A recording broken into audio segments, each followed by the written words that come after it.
অনেকগুলো গেম আছে নতুন, আমি নামগুলো সবগুলো আমার কাছে জানা নাই। এটা একটা গেম ছিল যেটা 50 নাম্বার স্টেপে করা হয়।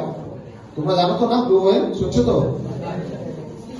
Suicide game, that is called suicide game. এটার মধ্যে 50 নাম্বার স্টেপে যাওয়ার পরে করা হয় যে তোমার কাছে এত পাওয়ার এসছে, তুমি 5th ফ্লোর বিল্ডিং থেকে জাম্প দিলেও তোমার কিছু হবে না। In that case say 5th floor building থেকে জাম্প করছে, এবং অনেকগুলো ইনসিডেন্ট আছে, ফটো আছে, ঠিক আছে? এটা কেরালার ছেলে, এই কেসে জাম্প করে মারা গেছে, এবং অনেকগুলো কেস আছে। That is related to OLX fraud. OLX আমরা জানি, OLX এর মধ্যে কয় অনেক সময় এরকম তারা বলে যে আমি পুলিশ অফিসার, আমি এই জিনিসটা অনেক কমে ছেড়ে দেবো, আপনারা আমার পেমেন্টও করতে লাগতো না, আপনারা আমার জিনিসটা নিয়ে যান। আচ্ছা, আমার বাড়ি ভাড়ার জন্য দেওয়া ছিল। তারা বলছে আমি বাড়ি ভাড়া দিব, একসাথে আপনি 10% অ্যাডভান্স করুন, আমার অ্যাকাউন্টে আপনি 1 টাকা পাঠান। তো আমার হাজবেন্ড বলছে আমার কাছে 1 টাকাও নেই, আপনি পাঠান, আপনি এখান থেকে 1 টাকাও রাখা দেন।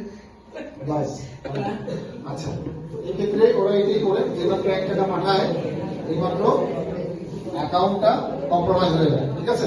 ইট is very dangerous.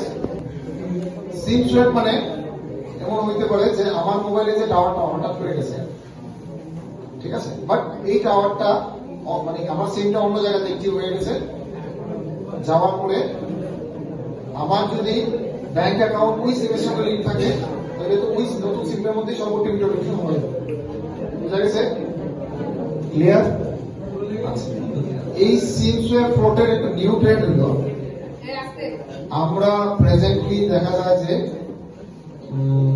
Mobile phone হারাইলে mobile phone আমরা পাইতাম, বাট প্রবলেম হতেছে বর্তমানে যারা একটু ক্লেভার তারা মোবাইল ফোন পাওয়া মাত্র মোবাইলটা ভেঙে দিতেছে, বাট ওই সিম কার্ডটা দিয়ে তারা ওই অ্যাকাউন্ট থেকে সব পয়সা নিয়ে নিচ্ছে। Is it possible? SIM card দিয়ে পয়সা নেওয়া পসিবল। কেমনে পসিবল?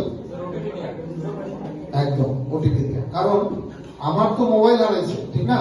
মোবাইলের মধ্যে 2টা সিম আছে, মোবাইলের দাম নাইলে 10,000, বাট ওই সিমটা কিন্তু আমার ব্যাংকের সঙ্গে লিঙ্ক, 2টা যে সিম আছে। তারা কি করে এই সিমটা নেয়া প্রথমে মোবাইলে লাগায়,